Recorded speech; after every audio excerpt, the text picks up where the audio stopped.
So we're headed in for the podcast right now, doing some outtakes for later weeks. I've been told we actually have an audience this week. You'd think people have better things to do on a Wednesday. Hi, YouTube. That's right. If you have nothing better to do on a Wednesday night, you too could be part of the least watched podcast in the history of the internet. Yes. Actually, I do, but nothing in particular. Just like us. Pretty much. Okay, so sunglasses, check. iPad, check. Signs, Biggest cigar, check. Cigar, check. Dignity. You know what? Why start now? You left the dignity. I hear voices in my head. They counsel me. They understand. They talk to me. Right here. Coming up on this week's DCHL podcast, we're going to have a review of Week 2. We're going to have a special guest with us today from the Scorpions. Suds is going to introduce us to one of the voices in his head. We're going to Vegas Suds will be here. We're going to preview Week 3, complete with little television action, and we're going to give you some buy, sell, and holds. For the teams that buy, sell, I do. Yes. NWO, Puck Buddies, Two Jacks, No Coke, and of course, the Scabs. We're going to find out whether those teams have peaked, valleyed, or somewhere in between. All this and more. If IHOP doesn't give us free dinner, I'm going to blank this out, by the way. But if they do give us free dinner, go to IHOP. Fairfax. Cool food. If not, ignore what I have right here, okay? Can we fix this in post? I don't know, you're the editing person. No, I'm not, actually. He's the editing person. All right. Coming up soon on DCHL this week. That's Vegas Suds. I feel like we're in the middle of Fear and Loathing the DCHL here. Close enough. Yeah.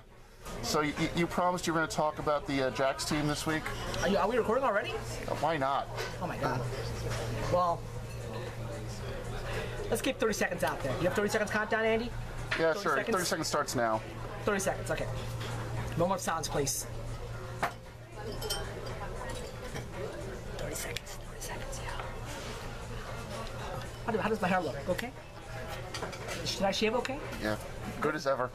Didn't miss a spot? Don't think so. 30 seconds yet? Still got 10 more. Oh, yeah. Yeah. Feel good today. Feel good. So that's been 30. There you go. Thank you very much, Andy. We want to give 30 seconds out to Jason Stickett. It's Jason Stickett from the Two Jacks No Coke.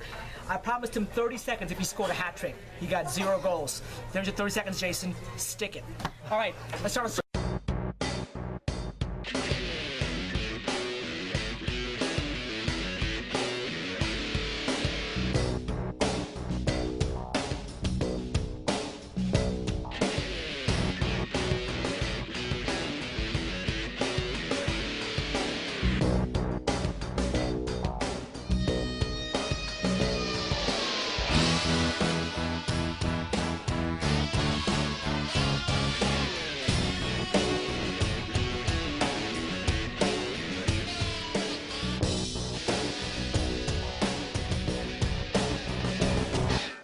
Take it off. No, we'll lose ratings.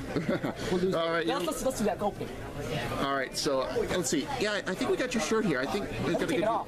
No, don't. Oh, we're gonna lose viewers. Yeah, we actually want people to watch this. Viewers. We just lost viewers already. Guys, come back. Come back. Come back. I promise that was a mistake. No one wants to see Sud. Nobody. I don't want to see myself shirtless. Believe me. All right, anyway. All right, folks. We're coming to you once again live from the world famous Fairfax International House of Pancakes. It is Week 2 of Season 10 in the DCHL recap. I'm your voice, Andy Goss. I'm joined by the commissioners, Suds Chan. Actually, this is McGuire Suds. McGuire Suds today. McGuire Suds here. And we got a special guest this week. Scorpions defenseman Brian Smalley is with us. I'm over here in the netherworld. Yeah, but don't worry, nobody's on camera. It's probably for the best. That's fine. Well, coming into this week, we claimed this is going to be a separation week, sort of a judgment week. And up and down the line, we saw some judgments being made. And I think that's pretty safe to say. So let's start with our opener, which you may have seen on the DCHL network. And if you haven't, dude, go check the link. It's probably right over there Facebook, or something. Yeah, it's on Facebook somewhere, like right here. Yeah. And it says that, but no, put it down there. It's down here someplace. Or if you're on YouTube, it's probably right over there. Yeah, exactly. So, I'll could be up there too. So yeah, the fourth wall takes a beating on this show. Hello, fourth wall.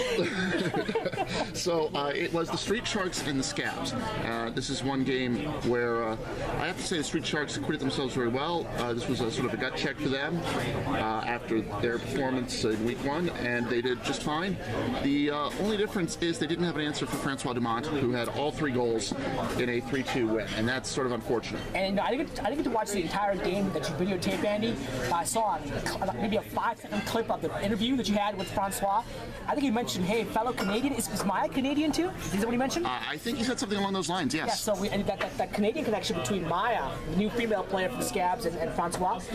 Great job, French for the hat trick out there. I thought it was a very good game. It was a competitive game like we thought it would be. It was a game that can go either way. Street Sharks shipped out early to a 2-0 lead. And the Scabs came back. They held tough. They didn't give a third goal, which was the key. Came back and won the game 3-2. Come back with the Scabs overall. It's a game that the Scabs deserved to win, but again, the Street Sharks are 1-2 as well too. Again, a very tough call your way. And we got to say, unfortunately for the goalies in that game, it was even though it was 3-2, each of them are probably not in the best of ways. Stars? Well, I wouldn't go that far. What I'm saying is there were a couple of flops, right? There were a couple of flops. Both goalies had what the Brits would call a howler. Yeah. So that's kind of unfortunate for them. But they survived. Yeah, they redeemed themselves pretty well. 3-2 is a good score. I mean, the goals against average in this league is just above 3, so that'll hold. Yep. So that Scabs, big game out of the Scabs, the Street Sharks, who's at the upper edge. The Scabs not the upper edge. They're in first place. They're in first place. That's right. They're in first place in the rec division. And we'll get back to that later. Another rec division game. This one was feast or fraud. Was what it came down to. We saw the Jacks hold the majors to a regulation draw. We saw the Babylon Warriors take it to the License to Thrill. What were we going to get in this game? We didn't know. What we got was a disappointment for the Babylon Warriors. The JP has been talking to us all week on Facebook saying, please spend as little time as humanly possible on this game. But we can't. We first off, we got to give Sean Sampson of the Jacks credit. 16 for 16, a very good performance. The Jacks pull away with a 2-0 win. A couple points. Number one, I sold, remember last week, buy sell on the Babylon Warriors. You did. I sold the Warriors. The reason, again, they don't have enough scoring. I think if you stop JP, you stop the Babylon Warriors. Exactly what happened. And point number two is, 2 Jacks, no Coke. And we'll talk about the buy sell segment later on today. Buy sell on 2JNC. They couldn't win a game last season. In 3 games so far, they've got a point, at least a point. So, and to shut out the Babylon Warriors, who are a top 2 team in the rec division, it's a statement game for them. Great job by Sean. They play great defense. Andy always said they ugly up the game. To me, it means they play great defense. So, let's be fair. I'm going to get that to the later game. There actually is a difference between a defensive game and an ugly game, and I want to make this quick. Two Jacks are going to play well this week, right? They did well this week. They had a good defensive performance. Last week we let Suds rant for a few minutes. This week it's going to be my turn. I'm going to explain the difference between ugly, beautiful, offensive. I'm going to explain all these terms that I use when I talk out there because I want to make sure everybody understands. I'm not trying to insult anyone. So fair enough. Now game 3. Wait, we're going to just go back to one point out there. Sure.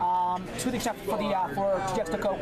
I just want to say to Jason Stickett, my shorts are still safe for one more week. Okay. I promised to eat my shorts if you had a hat trick. You got 0 goals, so you're on the clock, man. All right, next game, please. I do not endorse any of this, by the way. Our next game was the Chiefs, who came in having just lost a slugfest against the Ducks, playing Blood Red, who came in wondering what the heck happened against Cobra Kai. They were knocked out. I mean, it was an uppercut. Round number 2 was over for Blood Red last week. You saw how bad that was. Yeah, on the week 1 DCHL out there. So separator game. Which team is going to go 0-2? Both teams have to score goals. Who's going to go 0-2? Right. And in this case, it was Blood Red that got their act together first, and it was mainly Tommy Bowser, who had, and all of you are going to laugh when I call him the sort of the Kobe Bryant of this league, and you're going to see why. Kobe Bryant? You'll see why. 3 goals, all unassisted, no assists on the day. So that should tell you something about where I get that term from. Interesting point. I gave Blood Red much hate last week. I wouldn't say hate, but maybe a lot of criticism last this week. They played well. They played a good game. They beat the Chiefs.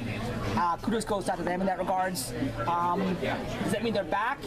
Let's be honest here. Who the hell knows? Who knows? We love the Chiefs. I love the Chiefs. They don't have exactly a defensive and or goaltending strong team in general. I don't think blood has been tested yet. They passed this particular huddle, but the main test is coming later on for Blood Red. And that main test, as the camera almost falls off of its perch, is going to be coming next week. We'll get to that later on in the podcast. Will it? We'll find out. All right, Game 4. Game 4, we had the Snake Eyes against the NWO, and you own this one. Black and blue division teams, that's what I call it. There you go. This one was surprisingly forward. I think you look at two teams. You look at two teams who, when they played in St.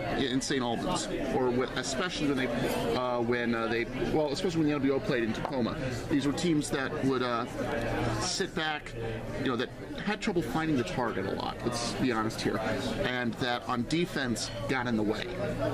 Okay. But we had an above-average number of shots taken in this game.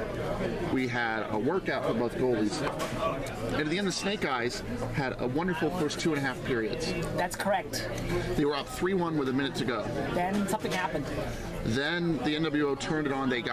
They pulled the goalie, and it wound up being just what they needed. We were busy trying to figure out who's. I'm sorry, Andy. I believe they scored 2 goals in the last 2.5, 3 minutes. They scored 2 goals in the last minute. Last minute to tie the game. In fact, should never happen. Right, the game tying Red game, pro game, or any other game out there should never happen. The game tying goals with 4.2 seconds left. It was Jeff with the goal. And then was it Mike Johnson the tying goal? I think Mike had the 3-2 goal. It was Jeff with the tying goal. Okay, got it. This led to the shootout, and at this point you think NWO has all the momentum. Something's going to happen, but you know what? Shootouts, they are a different animal. Shootouts are one-on-one. They're as much mental as anything else. And in that respect, big love to Snake Eyes. They passed the mental test. They came back. They did not let the end of the game get them down. They knew there was still a point to get. And they won the shootout 3-1 to end with technically a 4-3 win. Shootout went great. And that's big. And you're right. You know what? You could tell the NWO. The Snake Eyes were demoralized. They gave up 2 goals to lose the tie. And you could look at 2 ways. NWO stole a point from the Snake Eyes, which they did, and Snake Eyes salvaged a point, which they did in the shootouts. Both teams saved a point one way. Yeah, both teams have something positive to get out of this game. Exactly. And that's going to be interesting with the NWO. We know how they've done in the past few seasons. We'll get to them in depth later. On the bicycle later on. Right. Next game. Right, Game 5. We had Cobra Kai coming off of their demolition. Cobra Kai Dojo. I don't get it either, folks. I think he's making fun of me. Facing the Ducks, who are coming off of a blitz of a game. Whack, whack, whack, whack, whack, whack. He does requests, folks. And in this game, you figured if Cobra Kai brought their... Ucks, not Ducks. Ucks, right? We don't play D, so it's called Ucks. You have to draw. Let me finish, would you? In this game, you figured if Cobra Kai brought their whole team, they'd be good to go. Well, that was an if that didn't happen. No, correct. Some of the females were out. They were struggling to get females last second. Paul, the captain, wasn't there. They seemed out of sync. I'm not sure if it was a question of... let's give the Ducks credit. They played very, very well. Ducks deserved the credit. They played very, very well. But Cobra Kai seemed out of sync, and they seemed a little off kilter, and maybe they were a little let down. I don't know. But whatever happened, they weren't in the game. They weren't. Just like last year, the opposite scenario. They weren't in the game this week. They were missing leadership, and Chris Barron had himself a game. He had himself a hat trick. He gets love here. He was the spark for the Ducks, and they are 2-0 right now, almost out of nowhere, really. Yes, 2-0. They've won all 3 games this season, and they have a big game coming up against Blood Red. A separate game coming up. Yeah, it's getting crazy. But congratulations, the Ducks played very, very 5-2 well. winners, 5-2 in that game, and again, it just shows that in a short season, anything can happen. Yes. Correct. The second game on the... And Sandra, that's why we play the game here. If we play it on paper, it'd be no fun. We play the game on the floor. We want different results every time. We want to be surprised. Yeah. The second game on the DCHL network, and this is one that I'm going to say right now. I want to give credit to both teams. That was one of the best games I've ever called. Yeah, Andy told me that it was one of the best games I've ever seen, which surprised me. I thought it was a good game. I didn't know if it was that far, but tell me why you thought it was the best game you've ever seen. I thought it was so great because you got to see everything in that game. You got to see teams put out full offense. You got to see people taking shots from the point that were lasers.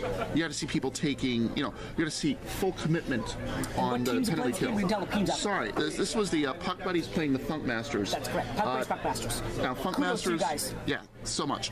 Funk Masters, I said to buy last week. He said to sell.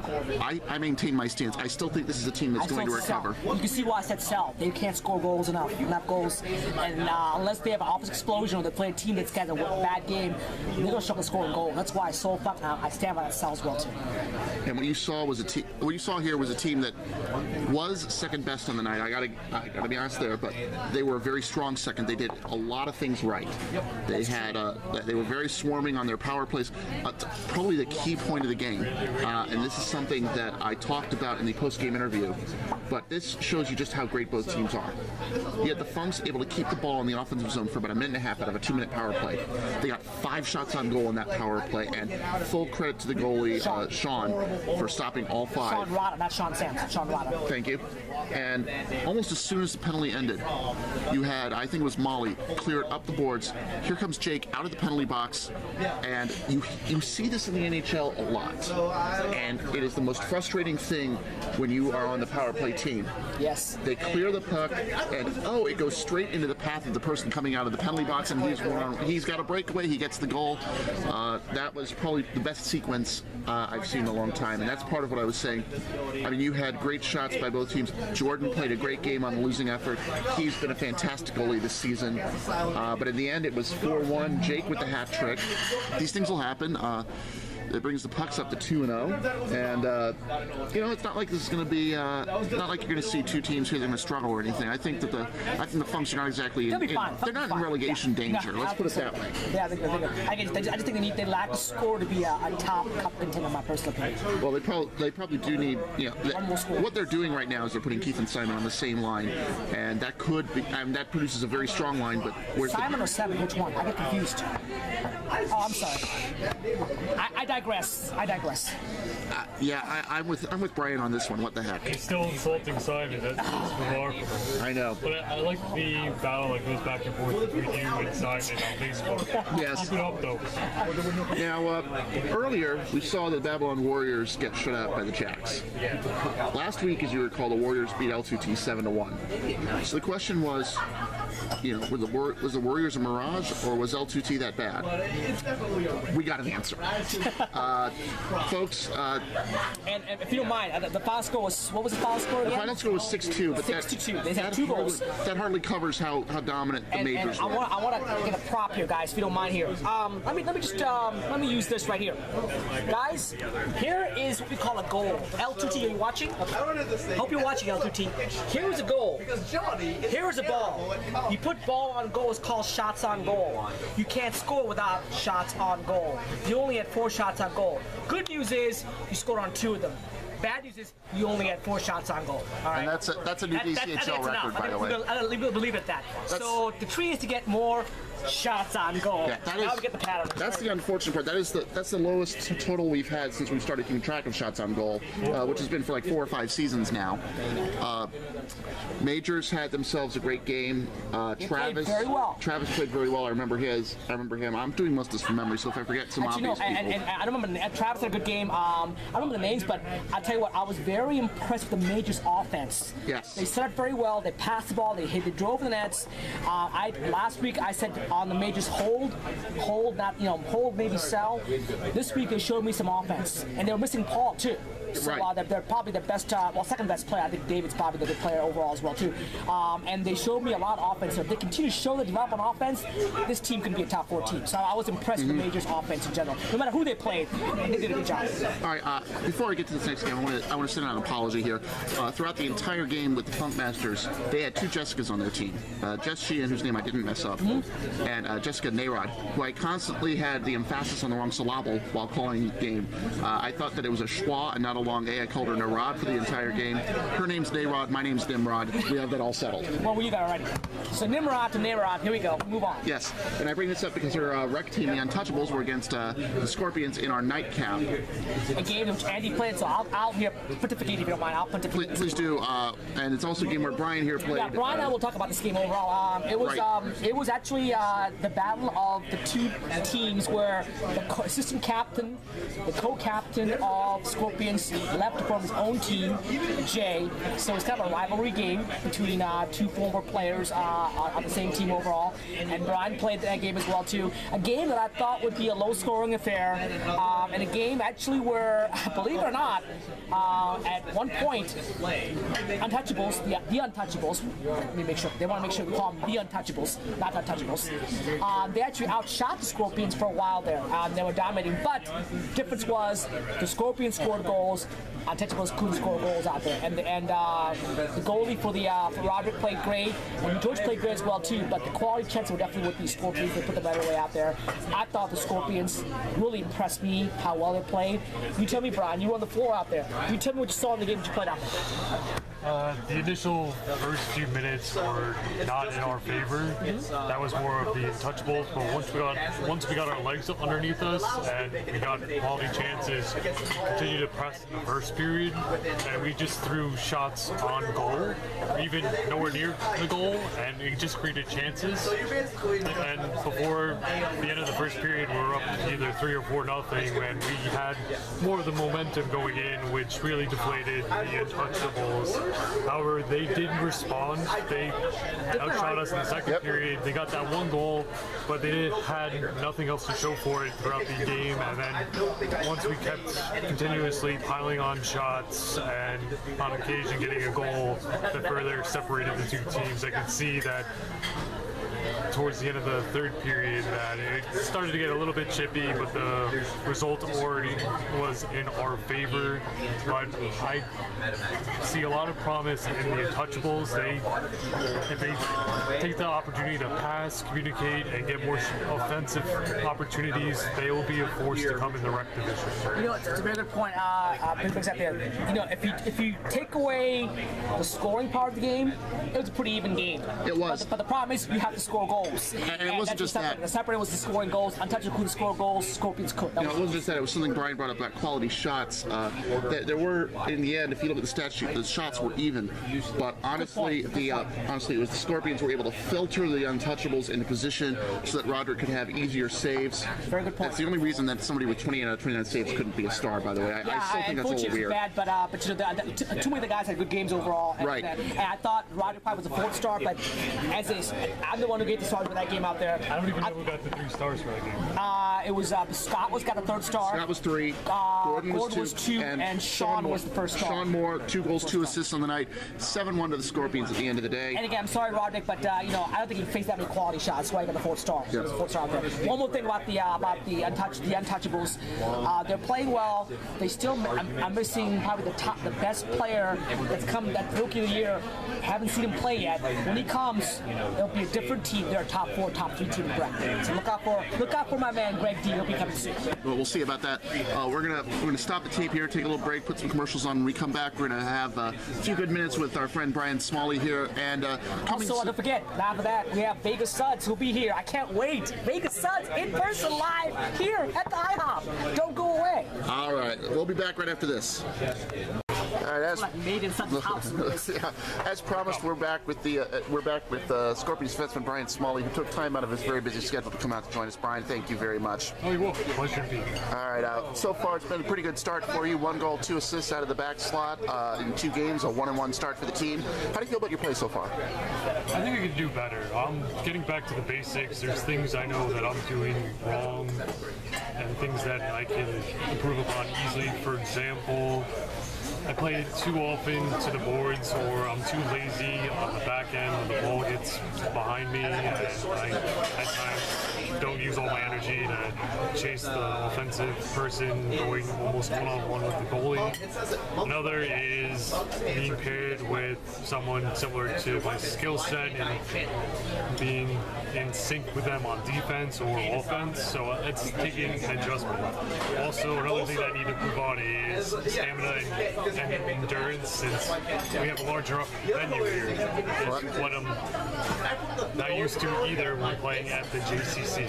That's been the big adjustment for so many people here, having to know that 18 to 20 at Rockville is the equivalent of, as you mentioned, 30 at JCC or 25 at St. Albans, or the whole game at Tacoma the way it was going.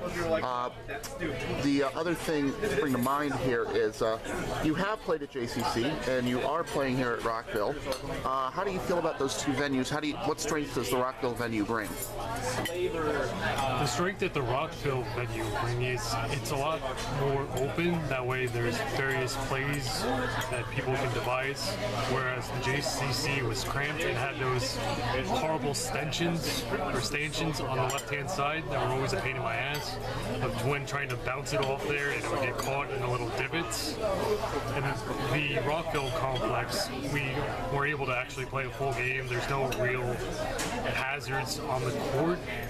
As far as play, it just seems that the level has picked up since there's more space and players are not necessarily on top of each other all the time. However, in the rec league, they still play similar to little kids in the sense that we bunch up a lot, when hockey's supposed to be more of a flowing game and not as... Sure, go for it. All right, Suds, you got a question. I have a question for you. Put my camera on here as well, too. Fine. Appreciate it.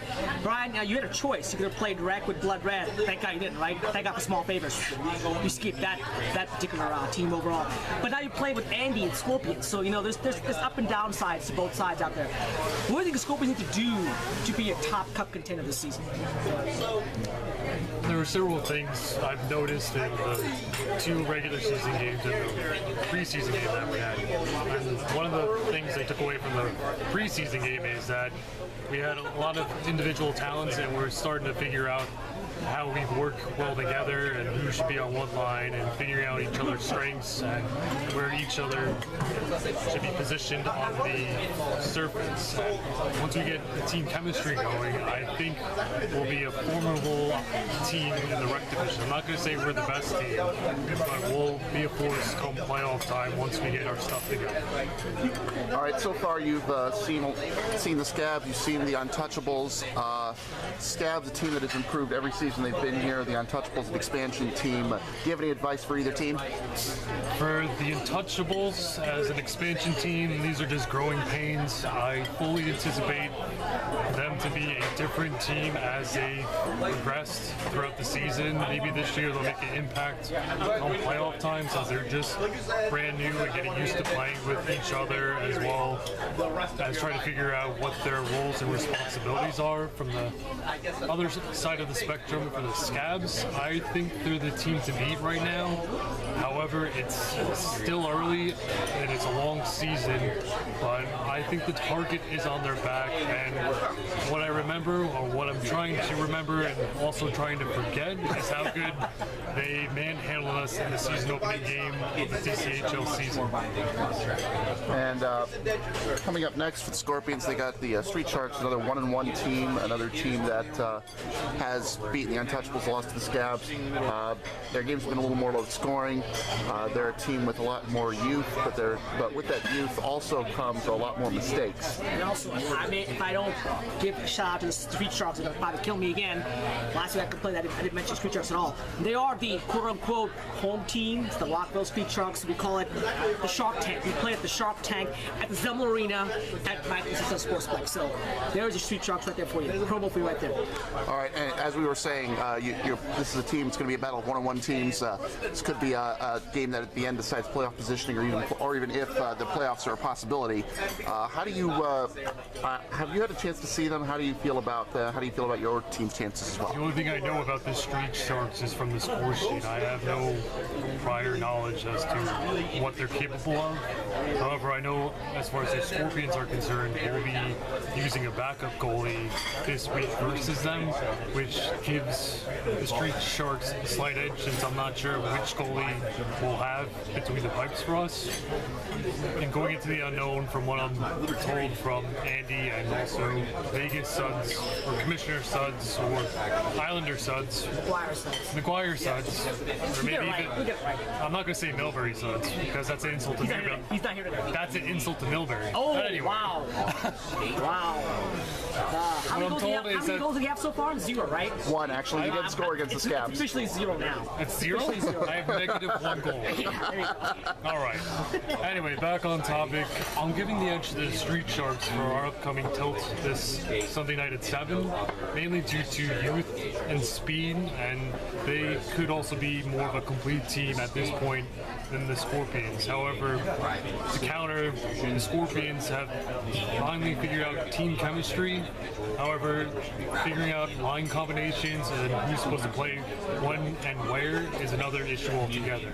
So I look to see the Scorpions lose to the Street Sharks by 2. Well, there you go. That's not even a reverse jinx as far as you know. That's the Brian Smalley Vegas Suds line. Street Sharks by 2 calls it. All right. Well, Brian, is there anything else about the league you feel needs to be brought out to you? You've got the whole league listening to you right now. Any positives, negatives you want to talk about here? Anything on your mind? Sure.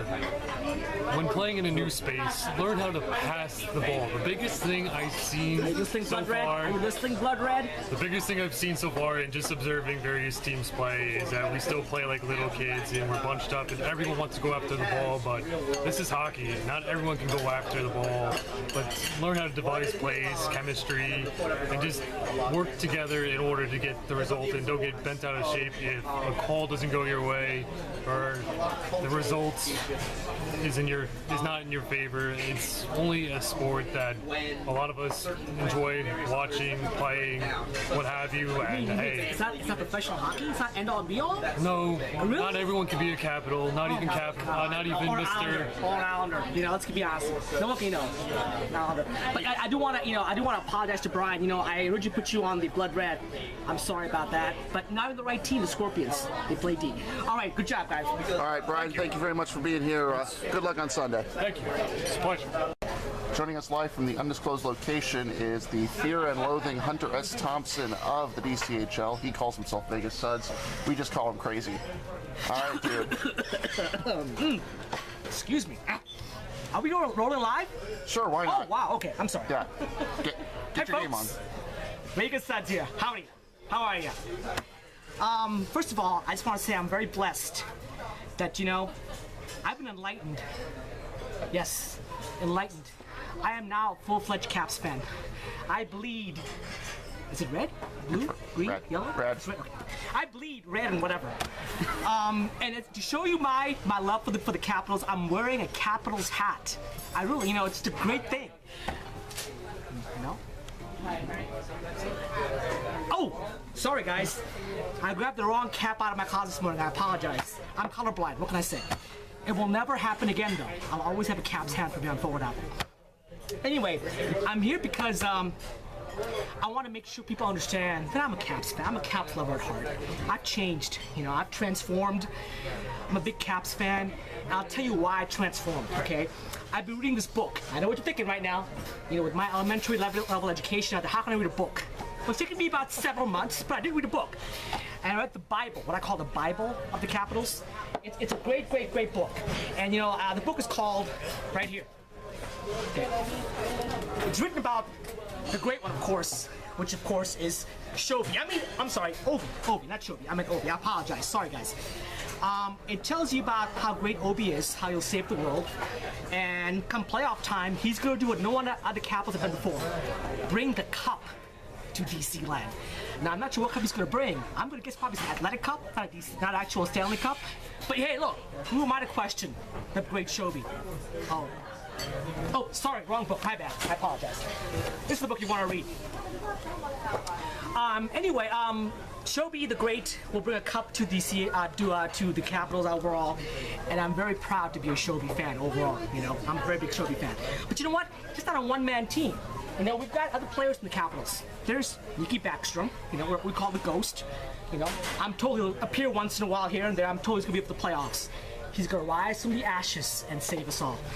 And don't forget the indubitable Mike Green.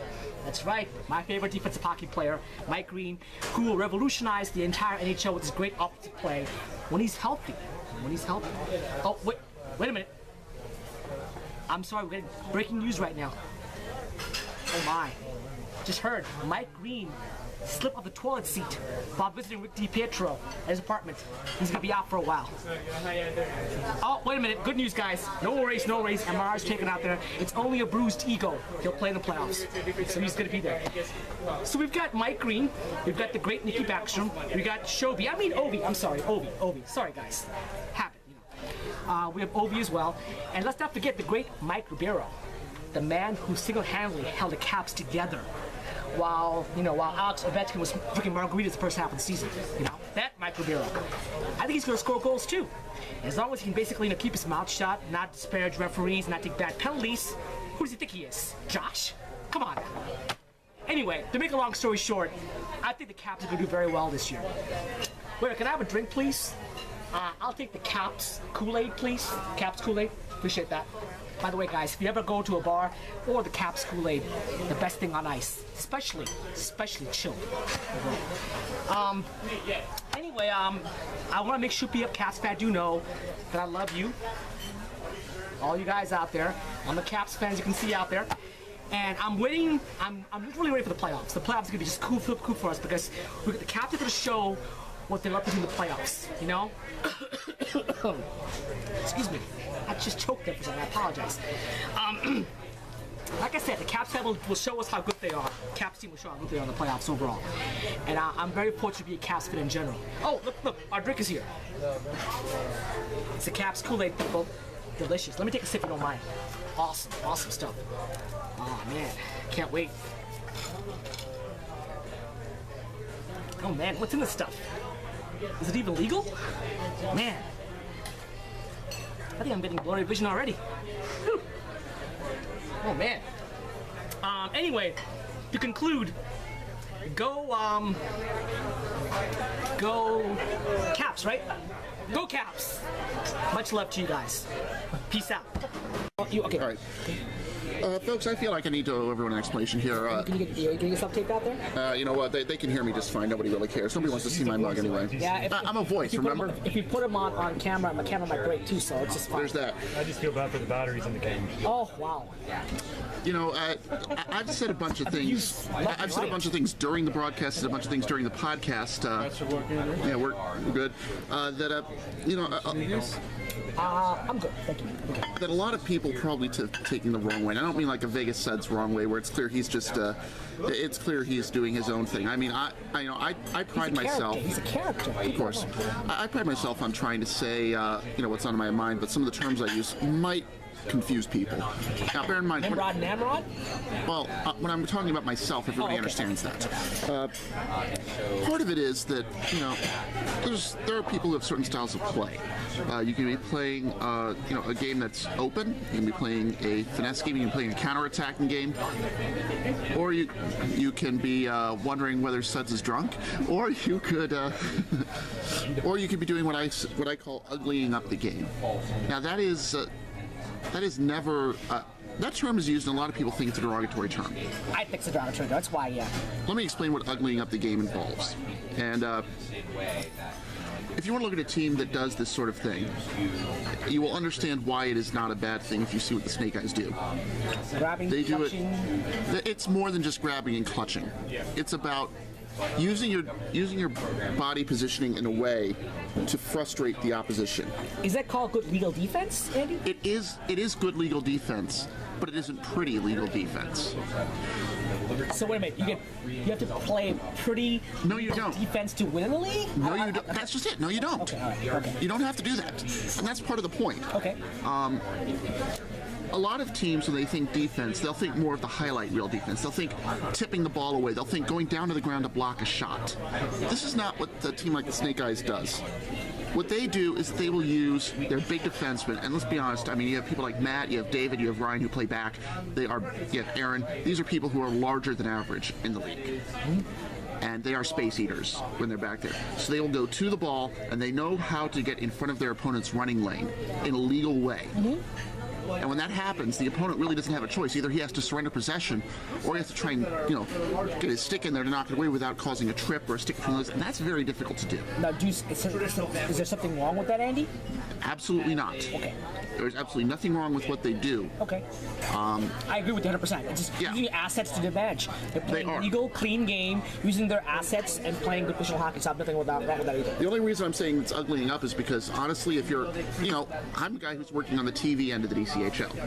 So for me, what I'd rather see is highlight reels when I'm out there. It makes things easier for me to call. Fair enough. It makes things easier to watch, and that's where I'm coming from. Fair enough. A team that is uglying up the game is not going to be causing. It's not going to be bringing the game to disrepute. So when you say ugly, you don't mean this is a bad team. You're just playing a different style of hockey. Right. It's actually a good style of hockey. Ugly is not. Yeah. Ugly is not dirty. Yeah. Okay. Ugly is not dirty. Okay. Fair enough. When you get into somebody's running lane so that they can't get to the ball and you get that free possession, that is good defense, and that is something they do very well. Are you listening, Bud Red? Are you listening? Take notes. When you then, use that body to control the ball in a loose area so that they can't get to it, that's what you want to do. When you make the short passes that keep possession, when you bring the ball up slowly, when you don't give the other team time to recover.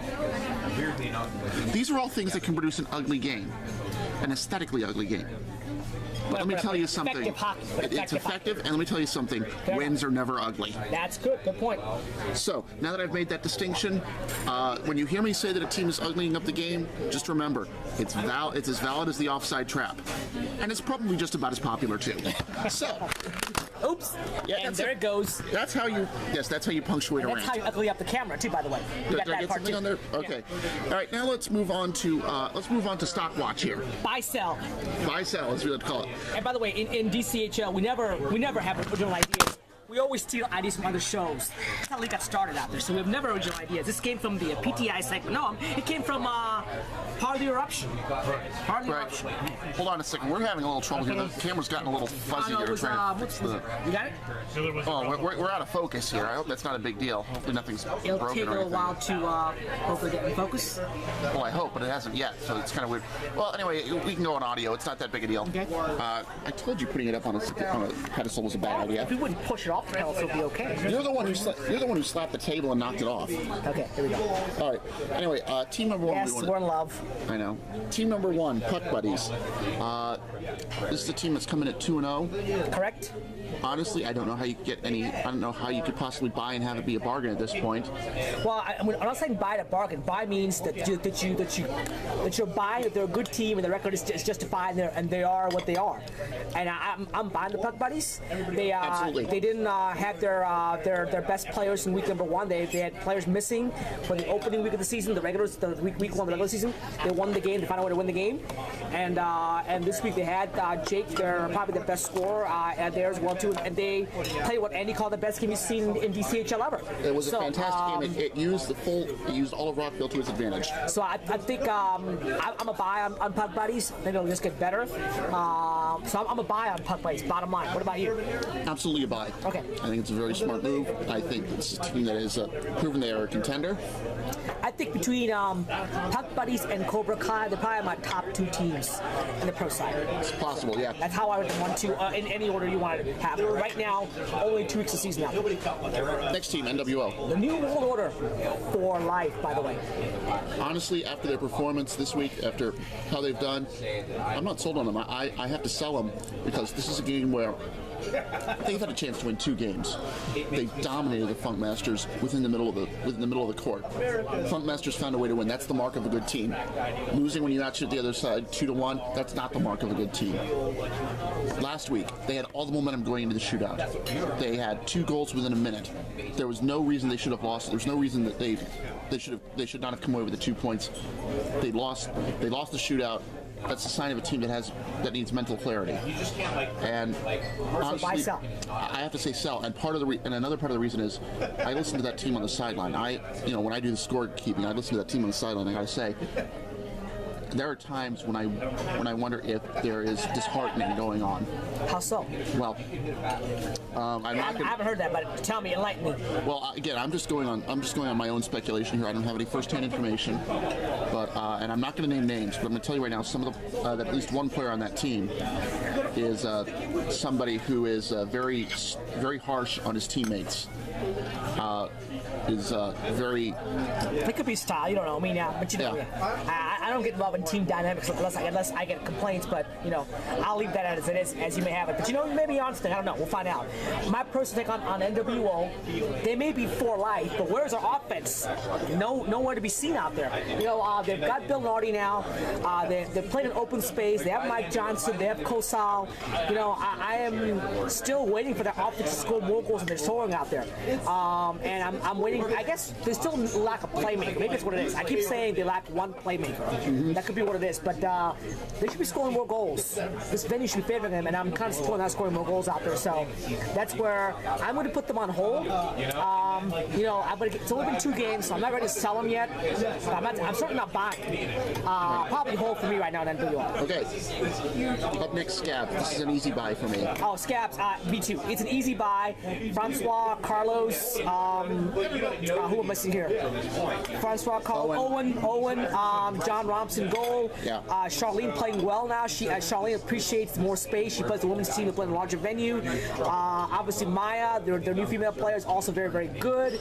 And I'm surprised by the team foot speed is showing by the other female players as well too. They have grinders in Mike Medina, in Richard and Joe. I buy this team. My only fear about the Scorpions is it's about the Scabs. I apologize, Scabs.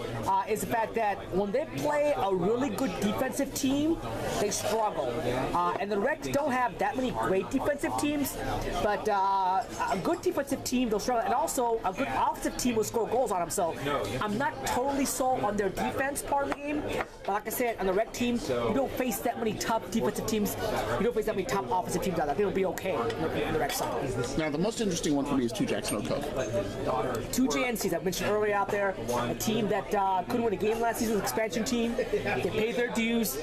They have a loss this season in regulation, which is unbelievable overall. And they picked up, Mick scored a goal this week. Of course, I'm a big Lucy Meyer fan. She's playing terrific out there as well too. And their team overall defense, let's give them credit. They're playing great team defense. They give up less than 1-2 goals a game, right? It's like 1.55. Something like that, yeah. Yeah, they have the best GAA in the entire league, which is outstanding. Now, I know it's a rec league, but they play the Warriors already as well too. So to me, give them credit.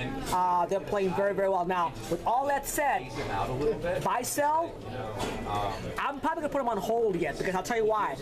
They're probably playing as best they possibly could right now. I'm not sure they can continue this pace throughout the entire season. So I'm gonna put them on hold. I think they're definitely in the top 4 equation because their record. Are they a top 4 team? They need more offense, just like 5-minute major. So I'm not sure I can buy them completely, but I think they're a good whole team. As for me, I'm going to say right now, it really depends on whether you're thinking short-term or long-term with this team. Okay. I'm thinking long-term. Short-term, yeah, I might have the opposite answers you do. Okay. To be honest. Short-term, I'm thinking buy. Okay. In part because this is a team that's got L2T. You'll see that game on the DCHL network, by the way. That is a game I think is very winnable. That's a team that can start getting some offense. Long-term, also Untouchables too. They're going to play those 2 teams still. Long-term, I'm thinking sell because they've still got the Scabs, they've still got the Scorpions, they've still got the Street Sharks, they've still got the Untouchables. they've played, their first 2 weeks are probably as easy as it gets for them. They play 5-minute major and Babylon Warriors. I wouldn't call them easy. I would say no on the schedule-wise. But I would say you've got those 4 teams. Those are four very tough teams. I think they're teams that'll give them a game. I think those are teams that can beat them. I think those are teams that'll be favored. Yeah, I agree with you. The Two Jacks is a team, just like every team it applies to. They're a team that's got to come and play every single week. They cannot take it for granted. They don't have enough talent scoring-wise to take it for granted out there. So if you look at the schedule, you just can't say they're going to beat this team. They just got to come and play hard every game out there. So that's why I would say they can't be a buy right now. I agree with you. They're probably a hold, in my personal opinion. Well, I've got them buy short and sell long. Okay. So fair enough. Anyway, now we get on to week 3. Is the camera back in focus again? No, I'm still trying to figure out how to do this here. This is kind of kind of bothering me here because this is. I'm worried we did something to it here when it fell off.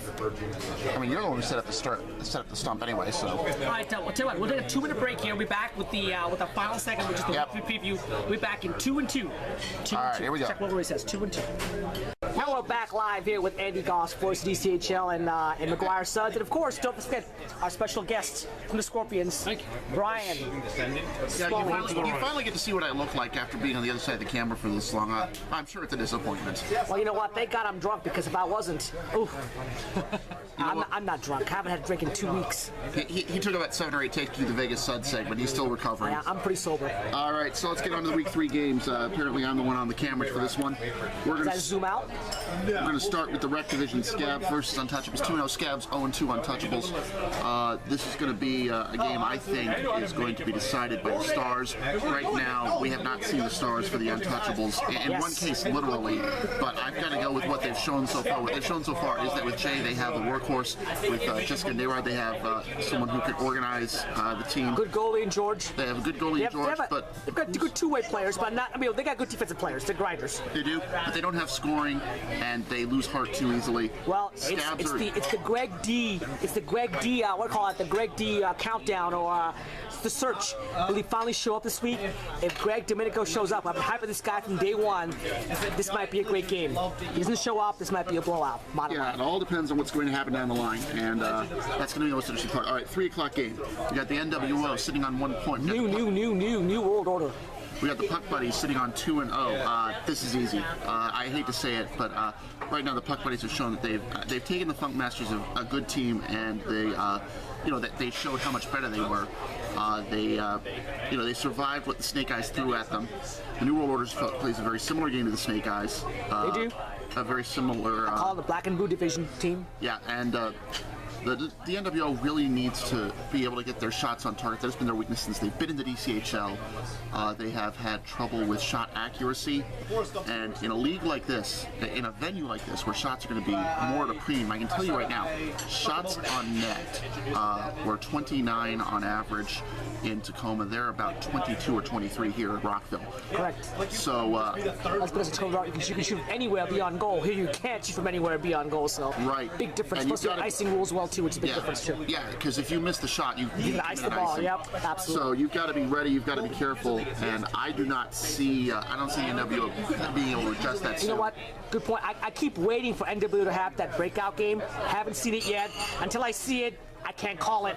And if Puck Buddies main core roster goalies show up, it should be a Puck Buddies victory. It's going to be a close game because NWO keeps it close, but they don't score enough goals. That's right. They do keep it close. Next game. So take the under. There you go. Fair to persons only. Take the under. Go ahead. Next game. You're not even subtle anymore. Excuse me. Just a bad throw. It's a choking thing I had earlier. You know what I mean? Choking incident I had earlier. All right. Talk about the Capitals. Sorry guys. We got the 2-0 Majors against the 1-1 Warriors here, and yes, I know. Feature game alert. Feature game alert. No, it's not. No, that's not the feature game. Warriors and the it is. You're right. Yes. Yeah. So that one's going to be on the network. With the Majors, somewhere here or there or here, somewhere that you see it. Somewhere here you'll see a little plug there. Right. Go ahead. Make sure you go to this site right here. Yeah, up there. And will the Real Warriors team please stand up? We saw them play very well against LGT. We saw them lay an egg against the Jacks. With the Majors, we saw how they and the Jacks got off to a very slow start. That game was scoreless for 2 periods. against L2T, the Majors played some of the best defense the DCHL has ever seen. So we know that they're going to have the ability to slow down their opposition. Warriors have to get accurate shots. They've got to get JP open, and he's got to get help. He's got to get help from people like Pat Ambrosio. He's got to get help from Pat Cox. From Mike Seg Dog, yep. He's got to get help from Johnny K. He's got to get help from Irene. He needs anybody on that team to stand up and take the pressure off of him. If he can't make that happen, the Majors are going to win this one. You know what? I'm going to go back a little bit to the Warriors here. I think it's a must-win with the Warriors. The Warriors, they lost a game. They probably didn't think they were going to lose last week, so that was their bye game, so to speak, out there. Now they cannot afford to lose this game. Only be 1-2. One thing I noticed about the Warriors, when they lose, their bench gets cracky, and bench gets really cranky, and they get a little pissy, and they get a little moany out there. I was there last week, and a certain player just kept complaining about stuff left and right. Didn't know the rules. He was very fortunate I wasn't refereeing, because I was refereeing, he would have got a penalty.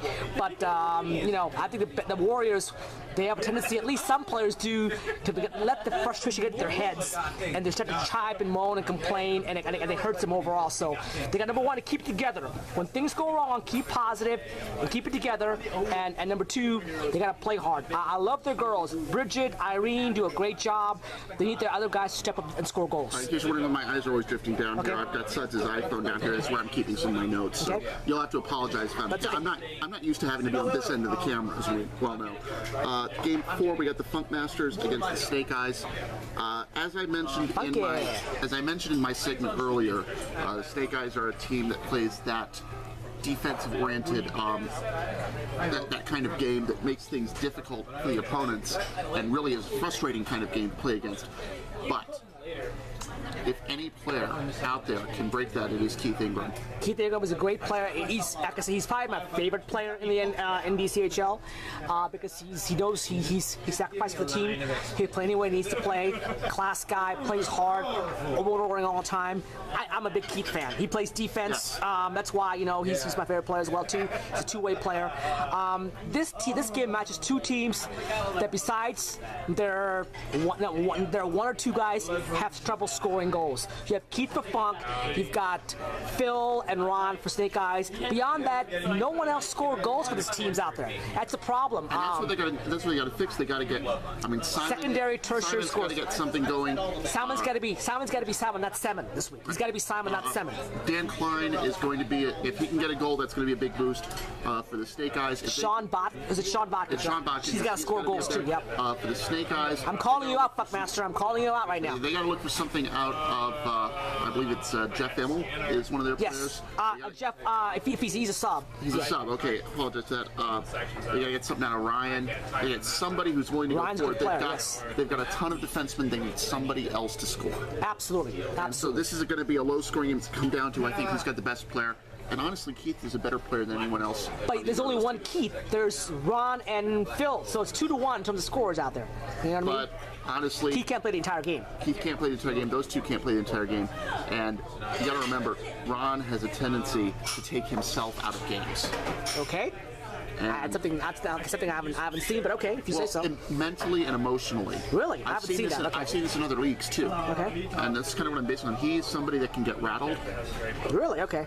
He is somebody who, if things are not going his way, if the team is falling behind, he'll get more frustrated. That happens. You and I have refereed other leagues as well too. I have never. Ron sometimes he gets out and gets played a little more, but I've never seen it from Ron. I think Ron's pretty positive. So you and I share different views on Ron in that regards. All right. Game 5. We got the Chiefs against Cobra Kai. The 0-2 Chiefs. 0-2 and the 1-1 Cobra Kai. Honestly, Cobra Kai Dojo. I have to put up with this for the entire week, people. You can deal with it for 50 minutes. Chiefs. Got The Chiefs have not shown they can play defense. They have they let people get easy shots. Some of the goals are soft. This was a problem that's gone back to really the title game that they were in for the rec division in St. Albans. This is something That was summer season. yeah, Right? long time. Fall season. Fall season. Something they need to work on. Something they always need to work on. They try to outscore opponents. It's just not going to happen. Paul is a good player, but he's their best player. Ruben is a good supporting player, but beyond that, Dave's a good supporting player as well too. beyond that, you've got a bunch of people who either stand around and try to pick up the garbage, which is a noble thing to do, but if there's no garbage to pick up, it doesn't do any good. Or you've got players who are easily beaten. Chiefs, in order to win games, they have to outscore opponents. The problem is that works in rec, doesn't work in pro because in pro the offense is pretty good. Yeah. And so far the Chiefs' back end's been exposed here. They got to find a way to either show up the back end or score more goals. I don't think they can score more goals. I don't think they can score goal. Jacob Vandervee, I forget what the second V stands for. I apologize for that. Is one of the Better goalies out there, yes. And he is not going to allow them to score goals. And when that happens, you get the players up front, get the players making the break. You got Mike Hager, you got Paul Steinitz, you got players who can make those plays. Plus, if the regular Cobra Kai females show up, they're probably some of the best female players out They there. are. And that's another big They deal. backpedal, guys. They backpedal when they play defense, which is awesome to see. And that is going to be, and that's kind of where I'm going with that game. Now, next game is going to be one with a lot of old friends. Scorpions and Street Sharks. Yes. For the Scorpions, there's a lot of old friendships here. Scott Fairchild was a Street Shark in his rookie days before spinning off to his own team. And Trevor was a Scorpion before he left, became part of the Street Sharks. Very much. Meanwhile, you've got players, one on each team. You've got myself, and you've got Sheila Pataccio, who were teammates in last season's Afterburner's team that wound up winning the rec title. Burn, baby, burn. Burn, So baby, you have a lot of burn. familiarity between these two teams. Brian, by the way, is right now shooting him a dirty look. I just thought we'd like to get that on camera. I don't know what the dirty look is for, but it's there. I think it's for all the bad jokes he's making. Which one? All of them. Who? Yeah. Oh, I thought it was both. Oh, okay. Back to the Sheila Pataccio and the Back to Andy Goss. Yes. You've got players who are always familiar, who are all familiar with each other. You got players who are able to predict each other. On top of that, you have some interesting dynamics here because, as was mentioned earlier in our interview segment, Scorpions are going to be have a question mark in goalie. Who's it going to be? We don't know. That's going to make things hard to predict. Now, I play in that game, so I'm not going to say anything about analysis. Ooh, me. I was just getting to that. See my hand raised right there? I raised my hand. Two things. Number one, more complete team, Street Sharks. More team speed, Street Sharks. More youth, Street Sharks. Advantage, Street Sharks. Any questions? Next game. All right. Next game. I think it'll be a good game. It all depends on how well Scorpions play Scaps. -2. I think it's about right. All right. It's about right. That line's about right. Our seventh game is the Jacks coming in at 1-1 against L2T, who are, they can start playing in this league anytime now. To be honest with you. Well, let's give me. They're struggling here. Let's don't hit a. Yeah. What's the expression? Let's don't beat a horse down when he's down. What's the expression? Don't kick them while they're down. Is what Yeah, you're don't kick saying? them when you're down. I mean, I think that they're playing hard. Like I said earlier, they gotta just find the net. You know what I mean? Yeah, Find the net. They've had 13 shots on goal in 90 minutes of play so They far. got 3 goals though, right? In 13 Three of them shots. have gone in. Yeah, Give so I them mean, credit for that, but- if you do the math, if you score, let's do the math. 26 shots on goal means 6 goals, right? L2T. That's how it works. So get shots on goal. Exactly. They'll be fine. But you know what? You play a team that doesn't score goals either. 2 Jacks no goals Right. doesn't score goals. They don't score so goals. should be. I won't be surprised if it goes to a 0-0 shootout. Personally, and you know what? Lucy and Michelle will not be there. The 2 That's top gonna make female things players different. are going to be there for the for 2 Jacks no goals. That's going to make it very interesting to see who's going to get goal scoring from 2 Jacks no That's goals. going to make things interesting. And it won't be That's right. Jason. We know that. Jason can't score goals. We know that right? All right. Our nightcap. We've got 1-1 Blood Red. We've got the 2-0 Ducks. Take the over. Let's Take just the over, put it yeah. that Take way. the over. That's a good start. Take the over. Actually, you got the game wrong. It's not Bucks. It's Blu-ray versus Ux. There's I no don't get D. this guy. There's no D in Blood Red, and there's no D in Ducks. So it's called Blu-ray versus Ux. That's the game we have on it. Get the team name right, correct, Andy. It's a Blu-ray versus Ux out there in a game that's going to be definitely a high-scoring affair. I've got inside information that we're going to see the debut of Gary Sarnoff, who plays over at Seminary Road. He'll be showing up and playing for Blood Red this week. Also, the great, one of my first female players, Annie Walker, a.k.a. KG, a.k.a. Carrie G, will be also playing for Blood Red in her debut as Blood Red player. And Jen Profit will be also making her debut in the DCHL for Blood Red. So 3 key reserves coming in for Blood Red this week. Right. We should be very see how that plays out. You've got offense here. We've got Tommy Bowser, you've got Boris Satorov, you've got Luke Taylor, you've got Chris Callender, Chris Barron. You got Blaze Etzel. Blaze Etzel. Richard. Audubon Ghost. I mean, you've got people who can find that from just about anywhere. You have people who you've got Numa. Oh, we said offense, right? Yes. Scratch that. Sorry. Okay. You've got people you've got females who are willing to question it. You've got Victoria Shuley. You've got Tracy Bannister. There's talent just up and down both of these teams, and they all have to focus on the offense. I feel sorry for Tom Marcagiano, and I feel sorry for Sean Sampson because they are going to be facing a hellstorm out there. Bottom line, guys, whoever plays defense or even tries to play defense probably win this game. Right. FYI. And the team that the Ducks, if they go to 3-0 and Burr goes to 1-2, there's going to be some long face on the Blood Red side. So they need to win this game. It's a pretty big game for Blood Red out there. They got to win this game. All right, so that's going to be next week's schedule. Any last thoughts since you seem to have taken over this podcast for me? Well, it's been a good podcast. I want to thank our special guest Brian Smalley for being here. Still awake at this point. And again, thank you, Brian. I'm glad you're on Scorpions on Blood Red, by the way. And thank you, Andy, for being here and hosting as well too, as always. We appreciate that. Yep. By the way, he is the Nimrod, not the Namrod. We just got that earlier as well too. And also, special thanks. And if you missed it earlier, please go back and rewind. You had to definitely go back and listen to Vegas Suds, who was here to proclaim his love, his new dying love for the Washington Capitals. Go Caps, as he says out there.